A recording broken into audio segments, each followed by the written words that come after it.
Señora Presidenta, señores legisladores, la defensa de la dolarización fue, según el asambleísta Hernández, el objeto final del proyecto de ley. Una finalidad desde todo punto de vista positiva. Sin embargo, las dos herramientas que la ley prevé para poder alcanzar este objetivo son, en último término, inútiles e ineficaces. La primera, el aumento de impuestos, y la segunda, los incentivos para el dinero electrónico a fin de cuidar la liquidez monetaria. Los impuestos que se aumentan, los impuestos que se generalizan, van a generar 340 millones de dólares el año 2016 y se espera que generen el año 2017 cerca de 500 millones de dólares. Aproximadamente, esta ley, en términos impositivos, va a generar 40 millones de dólares al mes. Si uno compara lo que se paga en sueldos y salarios en el sector público cada mes, resulta que estos 40 millones de dólares no tienen mayor impacto ni significación. A sueldos y salarios del sector público se destina aproximadamente en forma mensual 800 millones de dólares. En este contexto, uno se pregunta si tantos impuestos, tantas molestias al bolsillo del contribuyente, tienen alguna justificación recaudatoria.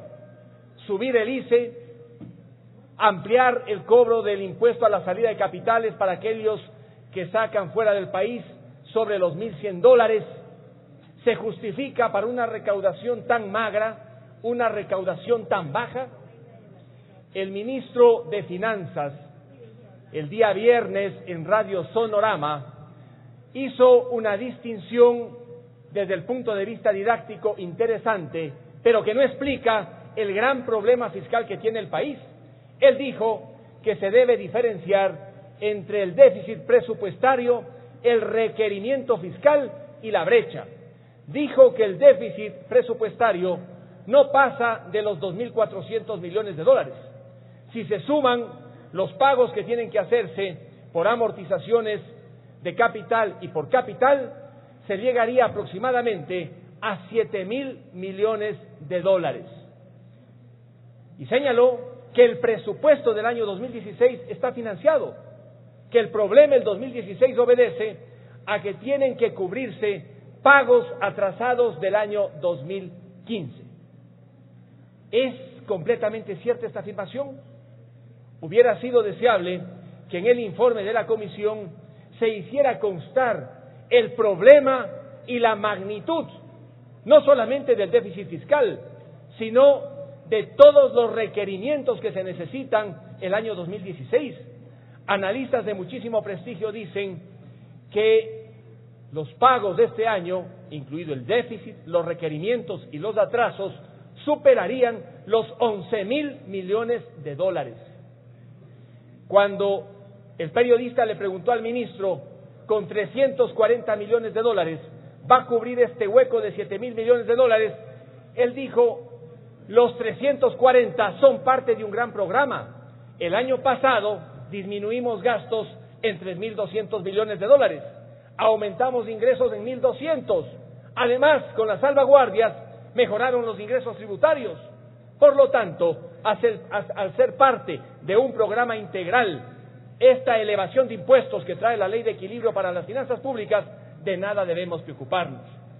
Creo que tienen que decirse las verdades, porque hablar de 340 millones de dólares que se van a conseguir adicionalmente este año con esta ley, para un problema fiscal de una magnitud que superaría los 11.000 millones de dólares, no justifica que se impongan impuestos como aquellos que se establecen en esta ley.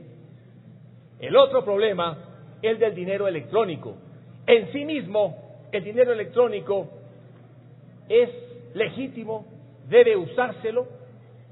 Ayer en una publicación de la prensa nacional se señalaba que algún país nórdico está ya por eliminar completamente el uso de las especies monetarias. ¿Cuál es el problema en el Ecuador?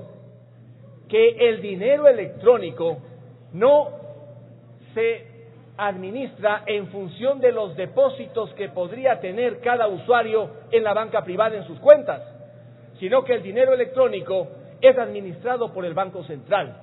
Se ha dicho que el Código Orgánico Financiero y Monetario y una regulación de mediados del año pasado de la Junta de Política de Regulación señalan que el dinero electrónico estará respaldado por dólares del Banco Central. No nos dice mucho, porque había que preguntarse qué dineros este momento custodia el Banco Central. Se estima que no son más de 6.600 millones de dólares, dineros que provienen unos de los municipios, de los consejos provinciales, del gobierno, de las empresas públicas, del IES, del ISFA, del ISPOL y también de la banca privada. Según lo que han dicho algunos analistas, un ex vicepresidente de la República, tan solo la mitad de lo que custodia el Banco Central corresponde a recursos líquidos, los demás están en papeles. En esas circunstancias, ¿cuáles son los dólares que van a respaldar el dinero electrónico? Aquellos que están en recursos líquidos, que son fundamentalmente las reservas bancarias, porque los otros no están líquidos, están en papeles, en pagarés.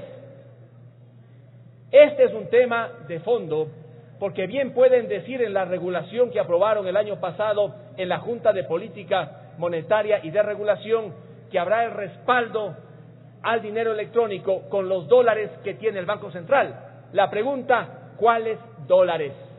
¿Cuáles? ¿Cuánto tiene el Banco Central? Además, como ustedes conocen, la reserva internacional está por debajo de la reserva bancaria. Es positivo, por supuesto, que se quiera mejorar las condiciones de la liquidez monetaria.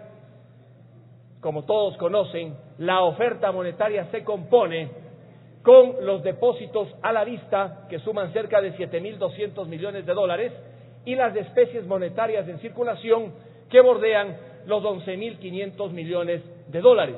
En conjunto, la oferta monetaria llega aproximadamente a 19.000 millones de dólares. A esos 19.000 millones de dólares se debe sumar cerca de 20.000 millones de dólares que corresponde a depósitos a la vista, dineros que están en pólizas de acumulación, que no son recursos completamente líquidos. Con lo cual, la liquidez monetaria en su conjunto, este momento, está entre 39.000 y 40.000 millones de dólares. Estimular el uso del dinero electrónico, de las tarjetas de crédito, de las tarjetas de débito, no está mal, está bien. Sin embargo, habría que preguntarse si con esos incentivos va a reducirse el volumen de las especies monetarias para mejorar la plataforma bancaria de transacciones, que es lo que interesa especialmente para cuidar la liquidez monetaria. Al parecer, los incentivos son insuficientes, porque de acuerdo con este proyecto de ley, alguien que paga con tarjeta de crédito, alguien que paga con tarjeta de débito, solamente podrá pedir la devolución del IVA si a su vez tiene una cuenta en dinero electrónico. Por lo tanto, se encuentra completamente atado el que utilice la tarjeta de crédito o la tarjeta de débito al dinero electrónico para poder, en último término, solicitar la devolución. Este es un tema que tiene que ser debatido con seriedad, sabiendo que el gran peligro que tiene la economía ecuatoriana es que en algún momento el Banco Central se desborde y emita dinero electrónico, asunto prohibido en la ley. Si eso llegara a ocurrir en un momento extremo, llegaríamos a un bimonetarismo sumamente peligroso. Dinero electrónico emitido por el Banco Central, más las especies monetarias en circulación, con doble fijación de precio y un perjuicio al consumidor. Esta ley, si bien tiene algunos temas interesantes, como mejorar la condición de los microempresarios y pequeños empresarios en el pago del anticipo, al final, con tantos impuestos, le complica la vida al ciudadano, y con la forma como se trata el dinero electrónico, genera tales incertidumbres sobre el manejo monetario que difícilmente se aseguraría la dolarización, como decía el asambleísta Hernández en su intervención. Muchas gracias. Gracias.